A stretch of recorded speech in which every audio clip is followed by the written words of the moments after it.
So welcome to Pallavi podcast. Middle class trap నుంచి rich అవ్వాలంటే ఎలా మాట్లాడదాం. మనతో పాటు mutual fund distributor Munigala Salman గారు ఉన్నారు. Hi sir.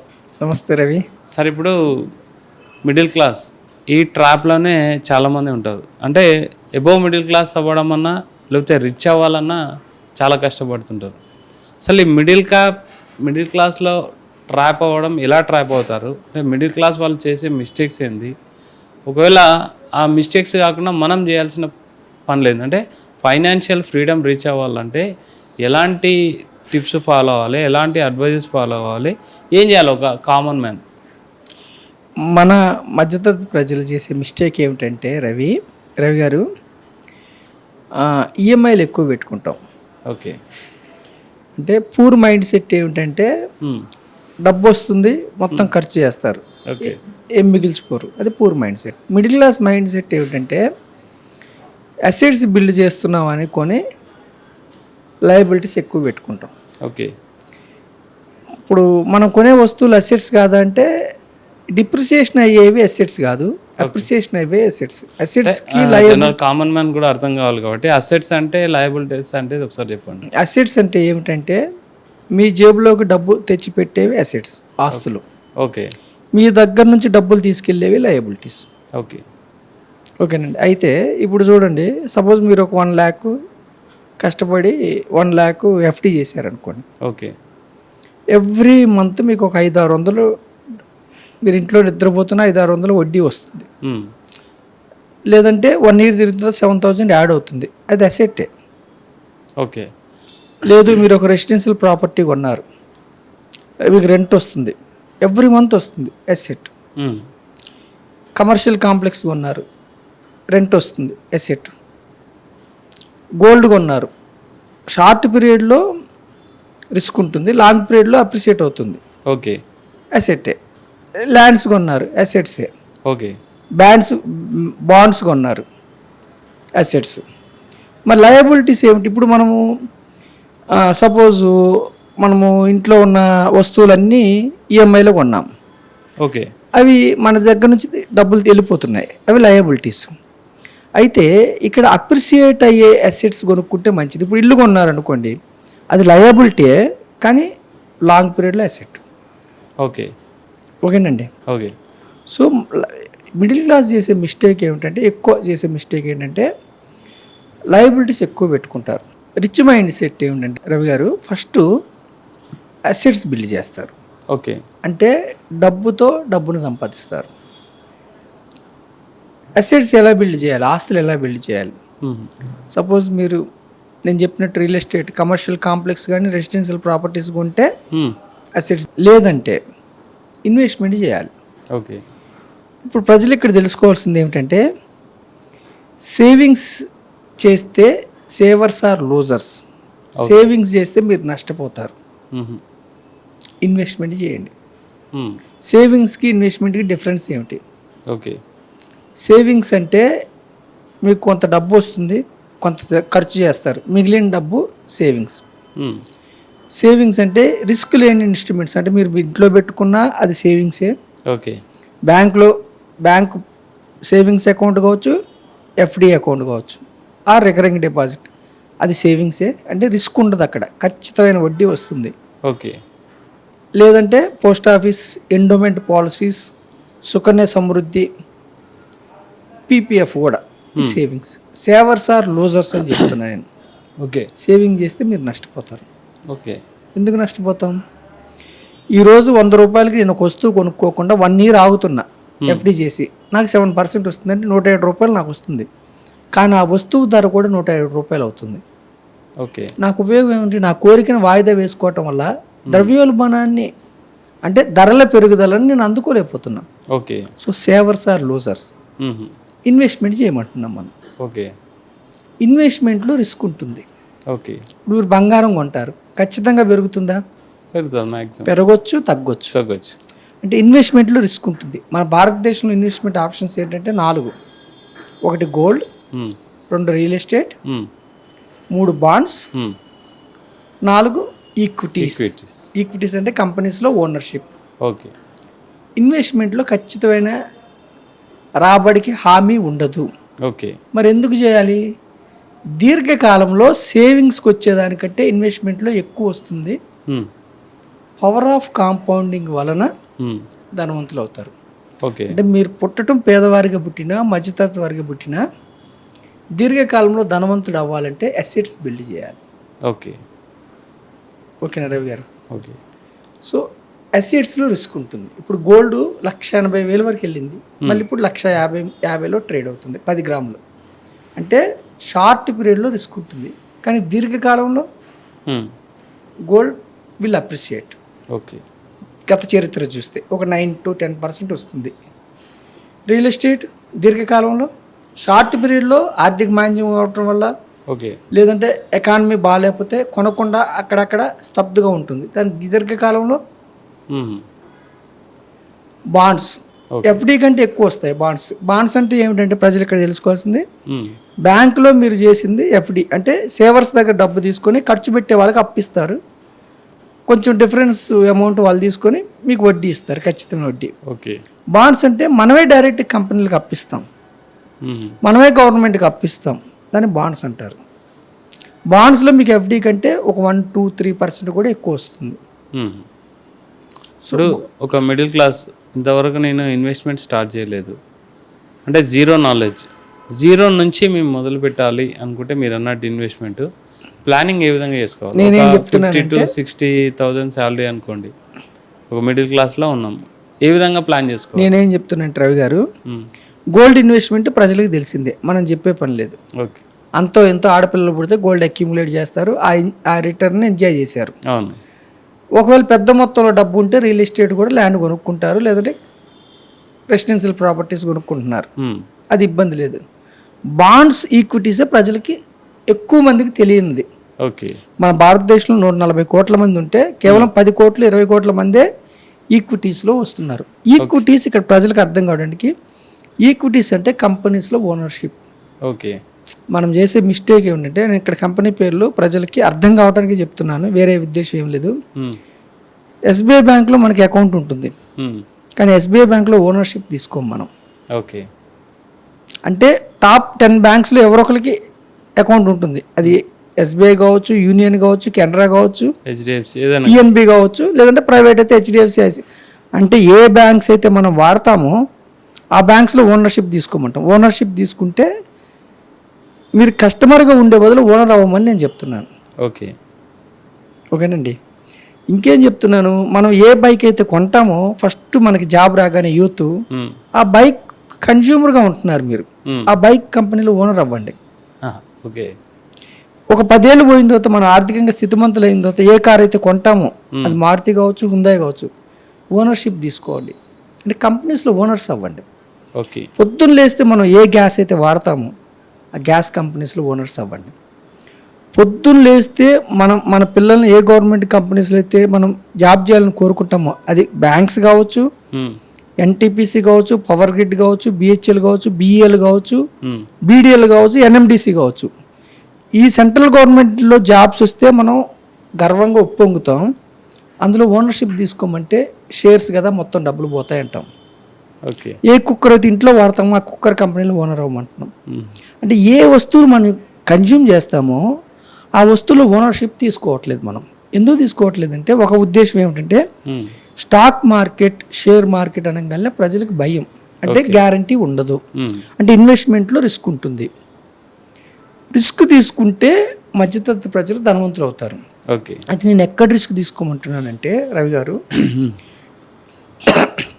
ఇండివిజువల్ స్టాక్స్, నేను చెప్పిన పేర్లు ఉన్నాయి కదా, ఇండివిజువల్ స్టాక్స్లో మీరు కొనొద్దు. ఓకే. మీరు 100 రూపాయలు ఇన్వెస్ట్ చేసే వ్యక్తులైనా గ్రూప్ ఆఫ్ కంపెనీస్లో పెట్టాలి. మీ 100 రూపాయలు 30 కంపెనీలకు వెళ్ళాలి. ఓకే. మీ 100 రూపాయలు 50 కంపెనీలకు వెళ్ళాలి. ఓకే.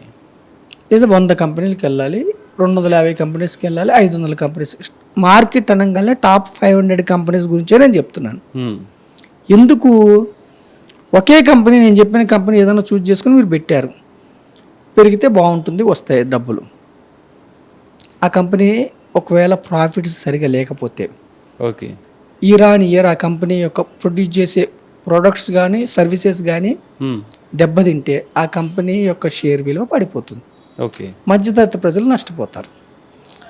ఇండివిజువల్ స్టాక్స్ కొనుక్కుంటే అయితే కోటీశ్వరులు అవుతారు, లేదా 10-15 సంవత్సరాలు పెరగకుండా అక్కడే ఉండే అవకాశం ఉంది, లేదా నష్టపోయే అవకాశం ఉంది.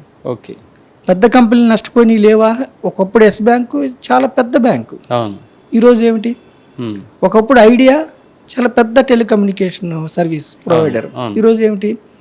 అంటే కంపెనీ ఓనర్షిప్లో అడ్వాంటేజ్లు ఉంటాయి, డిసడ్వాంటేజ్లు. అందుకని మనం ఏం చెప్తున్నాం అంటే గంపగుత్తుగా కొనండి. ఓకే. గంపగుత్తుగా కొనండి. అయితే గంపగుత్తుగా ఎక్కడ కొనాలి? ఇప్పుడు మనం చెప్పేది కేవలం పెద్దవాళ్ళకి కాదు, 60 years అబోవ్ ఉన్న వాళ్ళు రిస్క్ భరించలేరు. అంటే రిస్క్ అంటే ఏమిటి? ఇక్కడ గంపగుత్తుగా కొంటే డబ్బు జీరో కాదు, ఫస్ట్ థింగ్. రిస్క్ అంటే ఏమిటి? డబ్బు తగ్గుతుంది. లైఫ్ ఇన్సూరెన్స్లో రిస్క్ అంటే ప్రాణం పోవటం, ఇక్కడ రిస్క్ అంటే డబ్బు తగ్గటం, పెరగటం. ఓకే. గంపగుత్తుగా కొంటే ఏమిటంటే ఫస్ట్ జీరో కాదు. ఓకే. ఒక 30 కంపెనీస్ సముదాయం ఏమిటంటే సెన్సెక్స్. ఇప్పుడు ప్రజలు మనం చూసే ఎపిసోడ్ చూసే ప్రజలు సెన్సెక్స్ అనుకుంటే టాప్ 30 కంపెనీస్, ఇండియాలో ఉన్న high liquidity companies, Bombay stock మార్కెట్లో ఏమన్నా వస్తాయి. ఆ వస్తువులు లేకుండా మన డబ్బులు జేబులో 100 రూపాయలు తీసుకుని బయటకు వస్తే ఆ వస్తువులు వాడకుండా మన జీవితం నడవదు. ఆ బ్యాంక్స్ కానీ, ఆ సాఫ్ట్వేర్ కంపెనీస్ కానీ, ఆ ఫార్మా కంపెనీస్ కానీ, హెల్త్ కేర్ కంపెనీస్ కానీ, అవి లేకుండా మన జీవితం నడవదు. టాప్ 30 కంపెనీస్లో మీరు ఓనర్ అవుతారు. నిఫ్టీ 50 అంటే సెన్సెక్స్ ఏమో BSE బాంబే స్టాక్ ఎక్స్చేంజ్లో ఉండే కంపెనీస్. అవే కంపెనీస్ ఈ ఎక్స్చేంజ్ నిఫ్టీలో కూడా ఉంటాయి. 50 కంపెనీస్లో ఓనర్స్ అవుతారు. ఏమిటి ఇక్కడ ప్రజలు ఎందుకు నష్టపోరు? సెన్సెక్స్ నిఫ్టీలో పెడితే అంటే షార్ట్ పీరియడ్ నష్టపోయే అవకాశం ఉంది, 1 year 2 years. 5 years పైన ఉంటే ఎందుకు నష్టపోరు అంటే ఇది ఎకానమీకి సూచిక. సెన్సెక్స్ కానీ నిఫ్టీ కానీ ముందుకే వెళ్తాయి. 50 కంపెనీలు 30 కంపెనీలు ఎప్పుడు కూడా కంపెనీస్ ప్రాఫిట్స్ గురించి పనిచేస్తాయి. అయితే ఇక్కడ ఇది 30 కంపెనీస్లో నుంచి ఒక కంపెనీ సరిగా పెర్ఫామ్ చేయని కంపెనీ ఉందనుకోండి రవి గారు, ఆ కంపెనీ బయటికి వెళ్ళిపోతుంది. బాగా పెర్ఫామ్ చేసే కంపెనీ మళ్ళీ సెన్సెక్స్లోకి వస్తుంది. అంటే ప్రజల డబ్బు సెన్సెక్స్లో పెడితే అంత పెర్ఫామ్ చేయని కంపెనీలోంచి డబ్బు తీసేసి బాగా పెర్ఫామ్ చేసే కంపెనీలో డబ్బు పెడతారు. సో మనం ఏమంటున్నామంటే సెన్సెక్స్లో ఓనర్ అవ్వండి, నిఫ్టీలో ఓనర్ అవ్వండి, లేదా నిఫ్టీ మిడ్ క్యాప్ ఇండెక్స్. ఇప్పుడు చూడండి, ఇండియాలో ఉన్న టాప్ 100 కంపెనీస్ని రవి గారు లార్జ్ క్యాప్ కంపెనీస్ అంటారు. మన భారతదేశంలో 5,000 కంపెనీస్ ఉంటే first top 100 company large cap అంటారు. నిఫ్టీ 100లో ఓనర్ అవ్వండి, లేకపోతే 100 కంపెనీస్లో ఓనర్ అవ్వండి. లేదంటే నిఫ్టీ మిడ్ క్యాప్ 101 నుంచి 250 కంపెనీస్ నిఫ్టీ మిడ్ క్యాప్ అంటారు. అంటే 150 కంపెనీస్లో మీరు ఓనర్షిప్ అవుతారు. ఏమిటి ఇక్కడ లాభం అంటే ఎవరైతే మోర్ దాన్ 5 years ఉంటారో కంఫర్టబుల్గా మీరు సెన్సెక్స్ రిటర్న్స్, నిఫ్టీ రిటర్న్స్ అని కొట్టండి. హిస్టారికల్గా డేటా మోర్ దాన్ 5 years ఉంటే 12 to 14% కంఫర్టబుల్గా వస్తుంది. 12 నుంచి 10. ఇప్పుడు సెన్సెక్స్ 100 పాయింట్ల దగ్గర స్టార్ట్ అయింది. ఈరోజు ఎంత? 78,000 సుమారుగా. ఎవరైతే 100 రూపాయలు పెట్టారో 45 ఏళ్ల క్రితం, ఈరోజు వాళ్ళ సొమ్ము 78,000. 100 రూపాయలు అంటే మీకు పెద్దగా ఆనదో. 1,00,000 పెట్టారో ఈరోజు 7,80,00,000. ఎవరైతే మ్యాథమెటిక్స్ ఈజ్ మ్యాథమెటిక్స్, 1,00,000 పెట్టిన వాళ్ళకి 14 to 15% CAGRతో 7,80,00,000. ఎన్ని ఒడిదుడుకులు ఉన్నా. మరి ఇక్కడ స్టాక్ మార్కెట్ డౌన్ అయితే 7,80,00,000 ఉన్నది 7,70 అవుతుంది, 7,20 అవుతుంది. అసలు కంటే తగ్గదు. అంటే లాంగ్ టర్మ్లో వచ్చిన రిటర్న్ కంటే కొంచెం తగ్గుతుంది కానీ అసలు తగ్గదు. ఎప్పుడు more than 5 years, more than 7 years ఉంటే. ఈ కంపెనీస్ లేకపోతే దేశ ఎకానమీ ముందుకెళ్ళదు. సో ఈ కంపెనీస్ని బతికించుకోవడానికి దేశం యొక్క finance department, reserve bank of India వీళ్ళందరూ ఏం చేస్తారంటే క్యాపిటల్ మార్కెట్స్ ముందుకెళ్ళడానికి కృషి చేస్తారు. ఎకానమీ డౌన్ అయినప్పుడు వడ్డీ రేట్లు తగ్గించి ఎకానమీని బూస్ట్ చేస్తారు. ఇన్ఫ్లేషన్ పెరిగినప్పుడు వడ్డీ రేట్లు పెంచి డబ్బు సప్లైని తగ్గిస్తారు. అంటే స్టాక్ మార్కెట్ మూవ్మెంట్ దేశం యొక్క ప్రగతికి సూచిక. అంటే ఇన్వెస్ట్మెంట్ ప్లాన్ ఏ విధంగా ఉండాలి? ఇన్వెస్ట్మెంట్ ప్లాన్ ఏ విధంగా ఉండాలని ఏం చెప్తాను ప్రజలకి? సింగిల్ కంపెనీ తీసుకోవద్దు. సింగిల్ కంపెనీ మంచిదే, మీకు నాలెడ్జ్ ఉండాలి. మన టార్గెట్ మధ్యతరగతి ప్రజలు, ఏం తెలియదు మీకు. సెన్సెక్స్ ఫండ్ తీసుకుంటే టాప్ 30 కంపెనీస్లో మీరు ఇంట్లో నిద్రపోతారు, మీ డబ్బు మీకు 30 కంపెనీస్లో పనిచేస్తూ ఉంటుంది. 30 కంపెనీస్లో డైరెక్టర్స్, సిఇఓలు, ఎంప్లాయీస్ మీకోసం పనిచేస్తారు.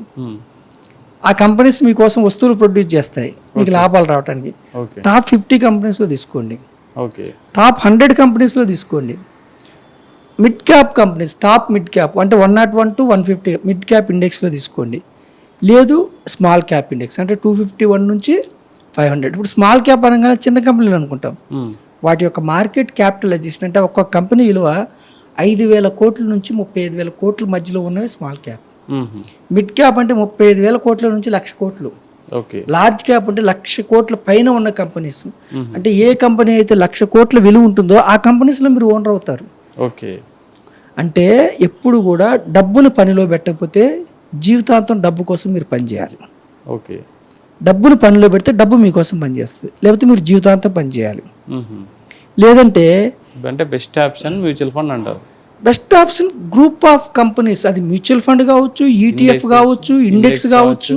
ఓకే సింగిల్ కంపెనీ ప్రమాదం. ఎందుకు సింగిల్ కంపెనీలో మీరు తీసుకుంటే డైవర్సిఫికేషన్ అవ్వదు. ఫస్ట్ థింగ్ ఒకే కంపెనీలో ఉంటుంది. అదే ఇండెక్స్లో పెడితే ఏమవుతుంది, ఇప్పుడు సెన్సెక్స్ ఉంది, ఒక రంగం ఉండదు. బ్యాంకింగ్ రంగం ఉంటుంది, ఫార్మా ఉంటుంది, ఐటీ ఉంటుంది, మ్యానుఫ్యాక్చరింగ్ ఉంటుంది, 15 రంగాలు ఉంటాయి. 15 రంగాలు జేఎంట్స్, టాప్ మోస్ట్ కంపెనీస్ ఉంటాయి. నిఫ్టీలో 10-15 రంగాలు ఉంటాయి, ఒక రంగం ఉండదు. అంటే ఎప్పుడు కూడా ఎందుకు వివిధ రంగాలు ఉండాలంటే కంపెనీస్ సైక్లికల్గా రిటర్న్స్ ఇస్తాయి. కొన్ని సందర్భాల్లో బ్యాంకింగ్స్ పెరుగుతాయి, కొన్ని సందర్భంలో ఫార్మా పెరుగుతాయి, హెల్త్ కేర్ పెరుగుతాయి, కొన్ని సందర్భాల్లో మ్యానుఫ్యాక్చరింగ్ పెరుగుతాయి, కొన్ని సందర్భాల్లో ఐటీ పెరుగుతాయి, కొన్ని సందర్భాల్లో దెబ్బతింటాయి. ఎప్పుడు కూడా డైవర్సిఫైడ్ ఉండాలి.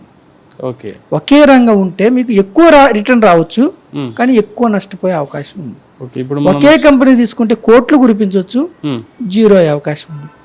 ఓకే సో మనం ఏమన్నా మధ్యతరగతి ప్రజలు గ్రూప్ ఆఫ్ కంపెనీస్లో ఓనర్స్ అవ్వండి, గ్రూప్ ఆఫ్ కంపెనీస్లో ఓనర్స్ అవ్వండి, ఈక్విటీస్లో ఓనర్స్ అవ్వండి. ఓకే అయితే రిస్క్ ఉంటుంది. రిస్క్ ఎంతకాలం ఉంటుందంటే 1 year ఉంటుంది, 2 years ఉంటుంది, 3 years ఉంటుంది, మ్యాక్సిమం 5 years ఉంటుంది. 6th yearలో మొత్తం రిటర్న్ వస్తుంది. ఓకే ఇప్పుడు సెన్సెక్స్ లాస్ట్ 2 years నుంచి రిటర్న్ రాలే. ఎందుకు? ఎక్స్టర్నల్ ఫ్యాక్టర్స్ వల్ల. కంపెనీస్ ఎప్పుడు కూడా వివిధ రకాల ఫ్యాక్టర్స్ మీద ఆధారపడి ఉంటాయి కంపెనీ లాభాలు. దీర్ఘకాలంలో కంపెనీ షేర్స్ ఎప్పుడు కూడా ఎర్నింగ్స్ బాగుంటే షేర్ వాల్యూ పెరుగుతుంది. ఓకే నేను హోటల్ పెట్టాను, బాగా బిజినెస్ చేస్తుంటే నా కంపెనీలో మీరు ఓన్ అవ్వటానికి, నా హోటల్లో ఓన్ అవ్వటానికి మీరు వస్తారు. నాకు లాభాలు లేకపోతే మీరు వస్తారా?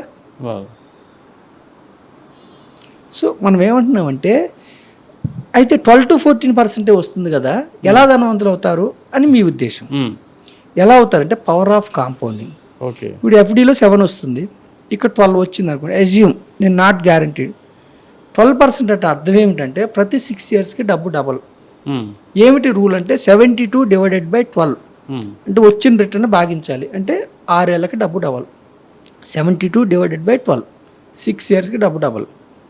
ఎఫ్డీలో 72 divided by 7 అంటే 10 yearsకి డబ్బు డబల్. సపోజ్ నేను చెప్తున్నాను, ఒక 10,000 ఎగ్జాంపుల్ చెప్తున్నాను, తర్వాత 10 లక్షలు తీసుకున్నాను. 10,000 పెట్టారు, 10,000 మీరు తీసుకున్నారు రవి. 6 yearsలో 20,000 అవుతుంది 12% అయితే.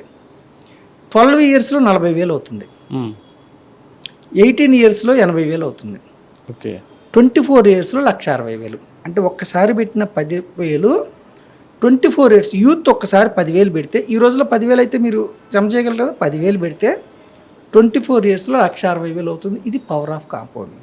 ఓకే అది ఎఫ్డీలో పెడితే 10,000 10 yearsకి 20 అవుతుంది, 20 yearsకి 40 అవుతుంది, 24 yearsకి 50 అవుతుంది. 50,000 1,60,000కి డిఫరెన్స్ ఎంత ఉంది? So savers are losers.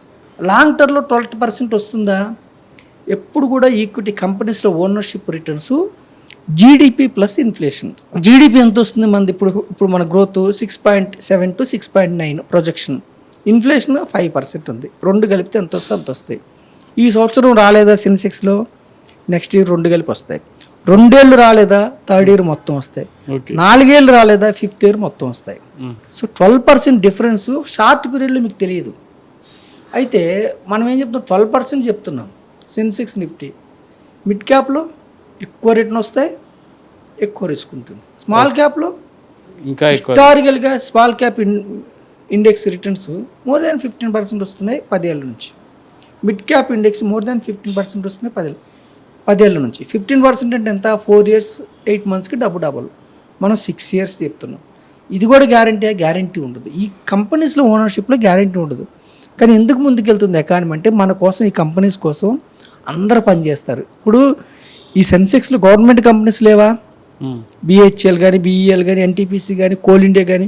మనం చేసే మిస్టేక్ ఏమిటంటే కోల్ ఇండియాలో జాబ్ రావాలని కోరుకుంటాం, కోల్ ఇండియాలో ఓనర్ కాం. ఓకే. ఇన్ఫోసిస్లో మన పిల్లలు పనిచేయాలని కోరుకుంటాం, మనం కానీ మన పిల్లలు కానీ. ఇన్ఫోసిస్లో ఓనర్షిప్ తీసుకోం, TCSలో ఓనర్షిప్ తీసుకోం, మైక్రోసాఫ్ట్లో ఓనర్షిప్ తీసుకోం.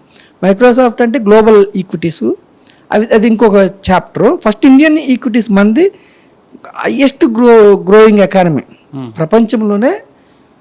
2047 వరకు వికసిత్ భారత్ అంటే చైనా, అమెరికా చైనా ఎకానమీతో పోటీ పడే దేశం కాబోతుంది. ఓకే. దేశం ముందుకెళ్తుంది, ప్రజలు వెనకబడుతున్నారు. ఓకే. ఎందుకు? ఓనర్షిప్ తీసుకోవట్లేదు. బాగా లాభాలు వచ్చే కంపెనీస్లో మనం ఓనర్షిప్ తీసుకోవట్లేదు. ప్రజలకు నేను మరీ చెప్పేది ఏంటంటే, నేను సింగిల్ కంపెనీ ఓనర్షిప్ని ప్రోత్సహించట్లేదు, క్లియర్ కట్గా చెప్తున్నాను. Diversified index, diversified ETF, diversified mutual funds. Single sector చెప్పట్లా, పవర్ సెక్టార్ ఒకటే తీసుకోండి అని చెప్పట్లా, IT సెక్టార్ ఒకటే తీసుకోండి అని చెప్పట్లా, ఒకే కంపెనీ తీసుకోమని చెప్పట్లా.